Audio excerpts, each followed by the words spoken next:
What is good, guys? It's Rey-Jay back with another video, and in this one I'm going to be talking about the one and only SPY, the Nasdaq, the QQQs, and the indices.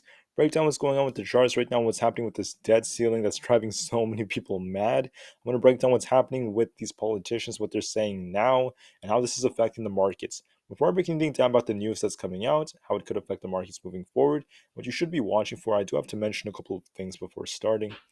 Firstly, I'm not a financial planner. Make sure you take none of this as financial advice whatsoever. And also, if you guys can, please smash the like button if you want to see more videos like this. It not only benefits me, it benefits the entire community as a whole. And the last thing is, if you guys can, please check out the Webull link down below and in the description. If you sign up for Webull, the link down below, and deposit any amount of money into the account, whether it's $1 or $100, it's up to you. You're guaranteed up to 12 free stocks, each worth $3,000. And the best part is, any could be a free Tesla, Neo, or AMC share. The offer ends in 9 days. Check it out before they run out. With that out of the way, let's get on with the video. Guys, the market has gone absolutely berserk right now, and let me explain exactly why. Now, from the technical side, it was looking like the market needed to just cool off a bit. We were at the upper Bollinger Bands, and we were getting many signals suggesting that. However, the market just does not care at this point. The market's continuing to just rally and rip to the moon. It's continuing to hold up quite nicely. And that's very, very interesting because the news that's coming out has been pretty bad for the markets, right? And I'm going to show you exactly what I'm talking about. So if we look right here, first off, Janet Yellen kept saying that June 1st is the hard deadline. And then Kevin McCarthy came out and started saying some not so good things. He basically said that Biden doesn't think there's a single dollar of savings to be found in the federal government's budget, and Biden would rather be the first president in history to default on the debt than risk upsetting certain parties. Honestly, guys, this is just insane. Okay, there's so many politicians just fighting right now, pointing fingers, blaming others, saying that we could get a default, and it's just absolute chaos. What's not good though is, so far many of them, even including McCarthy, have recently said that there's been no progress made on a deal, and they're just speaking very negatively about Biden.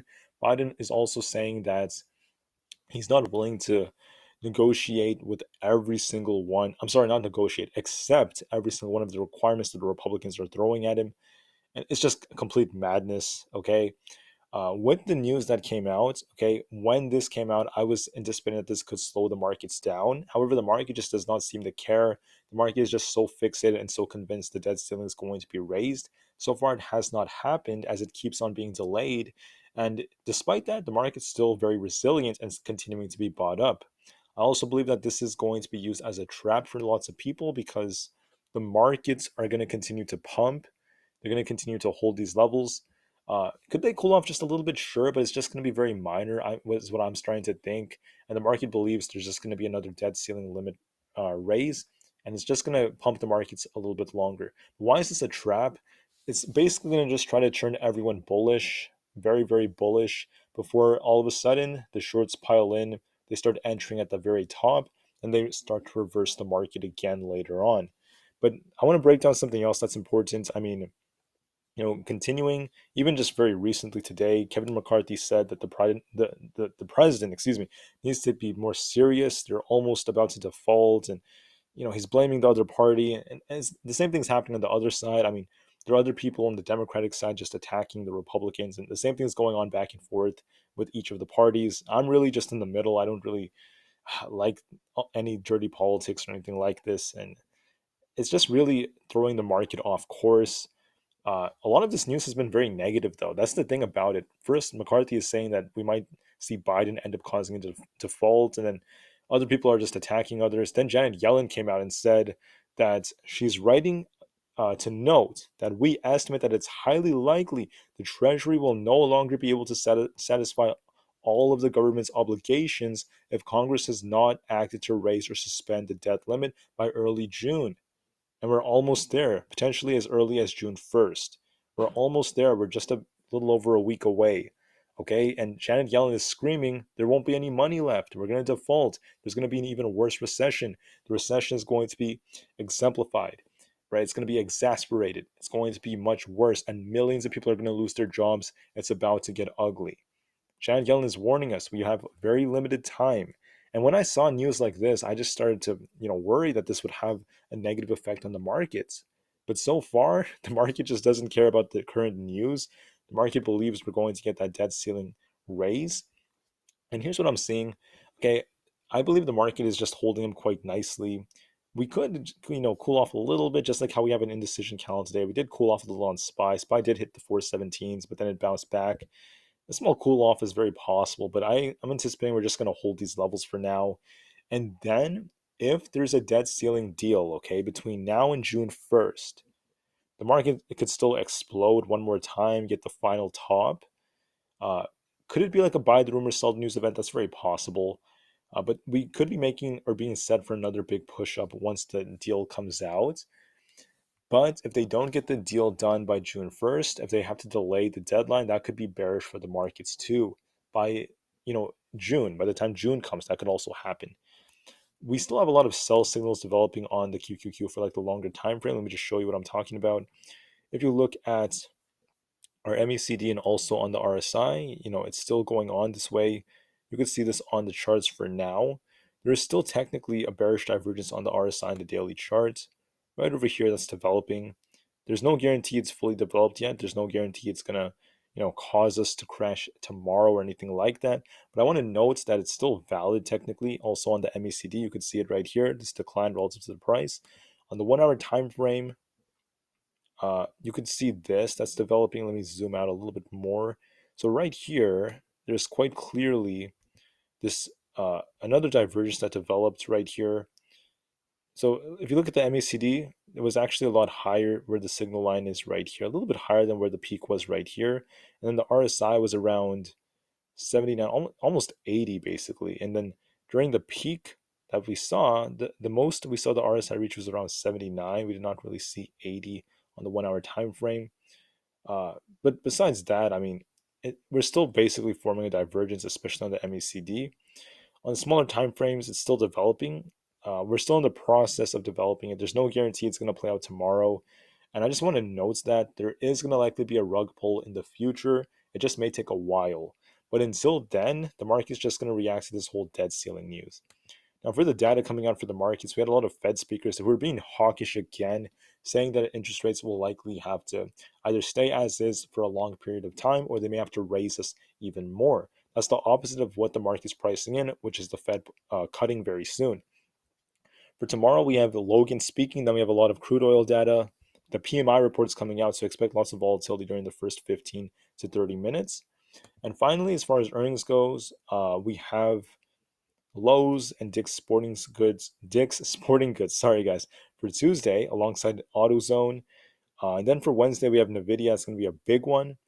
For now, the market's holding up very nicely, even better than what I expected, because once again, guys, I was just getting overwhelmed by all the negative news that was coming out from McCarthy and also Janet Yellen, and I thought that would slow the market down a bit. On SPY, we actually had a very flat day. SPY did not really rip to the moon. It pushed up a little bit in the morning, then it cooled off a bit, and it closed only up about 0.4%.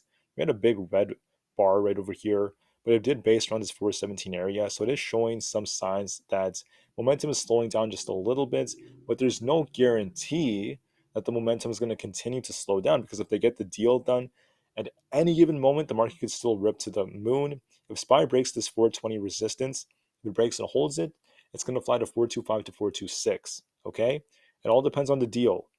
If we continue to slow down, the next major support is going to be at this 418.5 and 417 zone. Then after that, we have major support around this 415. Then we have 414.4, which is where the 200 EMA happens to be. I also want to add that we have this imbalance right here on this like 412. I don't see us crashing too hard unless there's a very big piece of news. And the debt ceiling is very hard to predict, which is why it's becoming very difficult for me to predict all of this. Once the debt ceiling is out of the window, it's going to become much less difficult. The market's going to normalize, and it's going to be easier to look at technicals. But for now, technicals are looking relatively strong. They still look relatively strong. We are due for a slight pullback, which is very possible, but I'm not counting on it to be too big. Okay, technicals still look strong on the daily. On the 30-minute time frame, however, on the 30 minutes, we did get a crossover at the end of the day, and typically this does mark a slowing down a little bit.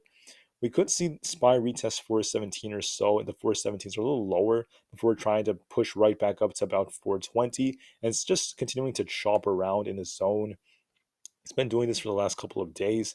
It's likely going to continue to do so. So get back down to like the 417s and bounce its way back up and just continue to chop around. That seems very, very likely. And it's just waiting for the deal to come out. Once the deal is out, I mean, we're going to likely get a temporary push up in the price. We could see SPY break past 420 to make its way up to 426. And then after that, anything could happen. The market could start slowing down. And if we get a black swan event such as high inflation for June, another Fed rate hike, something happens with the banks, then the market could always reverse. But we're not really seeing it just yet. And the market is still very resilient. It doesn't really care what McCarthy or Janet Yellen have been saying so far. So for now, as we approach June 1st, I'm anticipating the market is going to hold up. There's no true sign of us like tanking just yet. That's what I'm basically seeing. It could pull back just a little bit, but I'm just seeing very choppy price action. Pull back a bit and make its way right back up. As for Tesla, it's holding up much, much, much better than lots of different stocks out there. Made its way all the way up to 190. I told you guys that we saw a lot of shorting on Tesla, and this could either cause a short squeeze or it could cause Tesla to tank. I was leaning a little bit more bearish because of the news involving McCarthy and the fact that they did not close any deals. And once again, McCarthy is saying that Biden might cause a default. He's probably just playing, politics. But the bottom line is, I mean, that was just not good news, and the market just did not care. It just continued to hold up. As a result, Tesla's up another 4.85%. The situation is very unique. I'm not used to seeing politicians dictating how things are moving. And honestly, guys, I would just be very patient on this. Tesla has resistance at this 192 area. Okay, it's going to act as resistance. It might reject off of it temporarily, make its way back up to about 186, then try to make its way back up. But overall, the daily chart looks strong on Tesla. Looks very strong. Look at this daily candle. There's no confirmation of Tesla starting to downtrend just yet. In order for us to downtrend, we have to make lower highs and lower lows. So far, it's making higher highs. That tells me that Tesla will likely try to cool off a little bit, then try to make its way up to retest 190. Could even break it. And if they do close the deal on the debt ceiling, man, Tesla's going to fly to almost 200, maybe 198 or so, where the 200 EMA happens to be. Tesla could still fly a lot more. But until then, it might cool off a bit, then just continue to push up. Just be very patient. 192.5 will likely be tested. Then we have the 194 zone. If it breaks 190, that's very possible. It does depend on the news. Now, as far as the QQQ goes, if we're bullish, it's going to break to 340. Sorry, 340. If we're bearish, it's going to make its way back to about 335 and 332. What I'm saying is it's holding up nicely so far, made a new high, and it closed a little bit green, about up 0.34%. It might cool off to about this 335 zone, hold that very nicely, then try to get a bounce from there. Overall, I just see it continuing to chop around and maybe try to push up a little bit, holding up in this area for the time being until we get more news about the debt ceiling. But always be open-minded, because if, out of nowhere we get a very, very bad piece of news, if Biden starts saying something bad, or like, I can't really predict it, you should be open-minded, right? Just in case. But for now, the market looks strong, is continuing to be bought up, so there's no sign of that happening.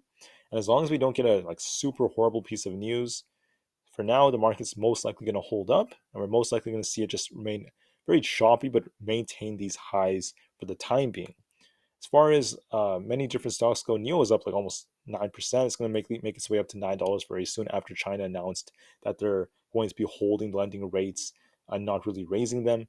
The Nasdaq is holding up nicely too.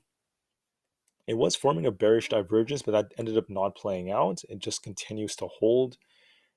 In my opinion, is the bearish divergence still valid? It still technically is valid, but it isn't really playing out just yet. So I can't really say too much, and it all depends on the news at this point. I am anticipating it's going to cool off a bit and retest this like 12,600 area. But like I said, there's no guarantee it's going to tank very hard.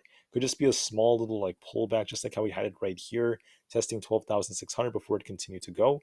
As far as SPX goes, it at the same time could cool off a bit, get very close to where this like lower Bollinger Band happens to be, but for now it's at the basis band line. If it breaks below the basis band line, then it could make its way up closer to the lower band, but for now it's holding up quite nicely. I am anticipating it might cool off a little bit. It is starting to slow down in the 1 hour time frame, Might cool off a bit, but then just make its way up and just get a bounce, just continue to chop around. Nothing too significant though. The dollar is still up so far. If the dollar starts to break out more, that's going to become more bearish for the markets. But so far, the market is not reacting too much to it, so I'm not too worried about this unless it starts breaking out very hard.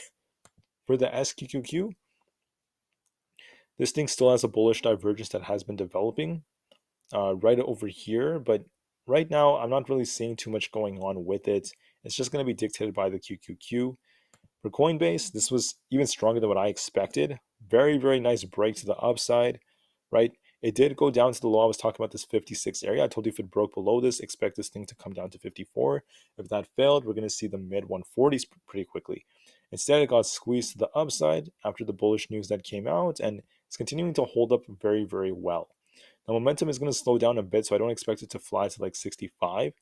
I'm anticipating that it's going to try to continue to hold these levels, maybe even push up a little higher before it does consolidate a bit. And that's what I'm going to be waiting for. 62 is going to be very key. As far as Alibaba goes, it pumped off the bullish news involving Chinese lending. It's losing some momentum, so it might cool off a little bit and retest 85. But I see it shopping around for the time being. As far as Aapl goes, it had a very, very interesting day. It just traded kind of sideways, didn't really do anything. And for now, I just see it maintaining this zone between 172 to about 174. It's going to likely continue to just go back and back and forth until we make a bigger move. I was anticipating that Nvidia might cool down a bit, and that is what ended up happening. We did get a slight cool off, but for now, it wasn't too significant, so not too bad. I'm anticipating that Nvidia might end up just chopping around a little bit right before earnings.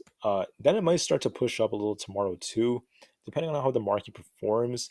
But until then, I mean, we have earnings very, very soon for NVIDIA. I think it's happening on Wednesday, and there's going to be a huge move depending on how it goes. It could even shake the whole market. Google, I told you, if we're bullish, it's going to retest 125. If we're bearish, it's going to make its way down to about the 120 area. I was leaning a little bit more bearish because of the debt ceiling, but guys, honestly, it's very hard to predict it. Sometimes unexpected things could happen, and these politicians are just all over the place. So I'm sorry, I'm not always perfect, but right now we're starting to see more bad news from the politicians and Janet Yellen. I don't expect it to hurt the market too badly. I do think Google might cool off on the RSI just a little bit, make its way down to the 124th and try to continue pushing. And I just see it continuing to maintain these levels for the time being and to act very, very choppy. Now, there is technically a bearish divergence developing, which tells me that Google might cool off a little bit. The odds do favor that, but I'm once again going to be open minded because if they do close a deal on the debt ceiling at any given moment, we could see Google continue to squeeze. On the bigger time frames, Google is still maintaining these levels, so I expect it to just trade sideways within this range. And I don't see a whole lot going on. It might cool off a little bit, but just bounce anyways and just continue to trade sideways. Not a whole lot is going on for the market from there. Amazon did what I predicted. I thought Amazon would see a nice cool off because of the bearish divergence. Amazon met my target of 114. And so far, it's looking relatively weak compared to the market. It's close to oversold territory, so if it does continue to push to the downside and make its way down to about this 114 support, if that fails, then there's going to be the 112.5 area. But if it does end up testing that, it could try to bounce off 112.92 before it reaches that. This is where it has some very nice support, so I'm going to be watching that very carefully if it does continue to drop. If it tries to bounce off good news tomorrow, then watch where the basis band is around this 115.8 area. I am, excuse me, excuse me. I am leaning a little bit more bearish on Amazon. I think that the odds favor it trying to make its way all the way down below 114 first before it gets a bounce. But always be open minded because of the debt ceiling. It's very hard to predict what these politicians are up to. As far as Meta goes, we got some bullish news over just yesterday night about involving the metaverse and new products to come out. We got a really nice pump off Meta, then it continued to cool off, but so far it's looking relatively strong. We're about to get a bearish cross on the 1 hour time frame, so we might see Meta just make its way down to support around the 50 EMA to retest 245. But off 245, we could see Meta hold this and try to bounce off 245 as it's looking relatively strong. So that's what I'm seeing for Meta. I'm not seeing it crashing from here. I do believe it's going to cool off a little bit more to retest 245, but it might bounce off there. And overall, it's looking pretty strong compared to the markets. Now, if we get the debt ceiling deal done pretty quickly, if that truly happens, then expect the market to get a positive reaction. And all of these stocks could suddenly start to squeeze and pump very hard temporarily. Okay, so be open-minded, make sure you pay attention to the news. And until then, I am anticipating most stocks to maybe, or a lot of them to maybe cool off just a little bit, but then try to balance, just maintain the levels that are at. I think it's going to become more choppy as time goes on, and we're just waiting for some big piece of news. Now, if there's a lot more fear that's incited, and I just want to warn you guys that as we approach June, if there's no deal that's closed and they just continue to delay it, the odds of the market continuing to rally is going to go down. But we have to be patient on that and just have to wait and see what Biden and McCarthy do. So be very patient. And when you do trade, I mean, I'm personally just securing profits the same day. I'm not really holding anything overnight. I'm going to be very careful. I really recommend doing the same thing, not financial advice. And until then, I just want to thank you all so much for listening. I also want to apologize. I am not a perfect specimen of a human. I'm not perfect in any way, shape, or form. This debt ceiling situation is very unpredictable because there are lots of bad pieces of news that come out involving Kevin McCarthy and Biden and Janet Yellen and Mitch McConnell and also Chuck Schumer and people on the Democratic side and the Republican side. Both sides are just bringing lots of negative news and fears to the markets. I mean, Kevin McCarthy said that there could be a default because of Biden. He's saying Biden could cause it, and that's not good when he's supposed to be negotiating it with Biden going forward. So the point I'm trying to make is the market is just transcending away from the news. It's trying to become more independent, and it's not really too scared right now. It's just holding up, and it's likely going to continue to hold up. Even if we cool off a bit, I don't expect us to crash. I think the market's just going to hold these levels. And once the news comes out about the debt ceiling, we might see the market just pump off the news temporarily. But then after it, I'd be very careful because don't forget about the fact that there are often buy the rumors, sell the news kinds of events. And there are still some bearish divergences in the process of developing, which tell us that there could still be a rug pull coming in the future because of some other event, from high inflation to possibly something else. But that's more for the longer term, the more medium term. I'm not saying it's happening right now. So I just want you guys to be open minded, okay? Expect the market to hold up nicely. Expect Tesla to hold up too. I don't expect Tesla to crash. I think it's holding up very strong. And I believe the market's just waiting for some big revelation from, Joe Biden and Kevin McCarthy and the entire US Congress. All right, so thank you all for listening. Don't forget I have the Webull link down below and in the description. If you deposit any amount of money, you're guaranteed up to 12 free stocks. And also don't forget I have some merch for you guys if you're interested in buying some kind of shirt that says to the moon or a hoodie or a tank top. It really is your choice. I would really appreciate it if you do end up committing to it. Anyways, thank you for listening. Have a great rest of the day. Remain calm, cool, and collected. And I'll see you guys in the next one. The market to the moon as the long term is very bright. And peace out.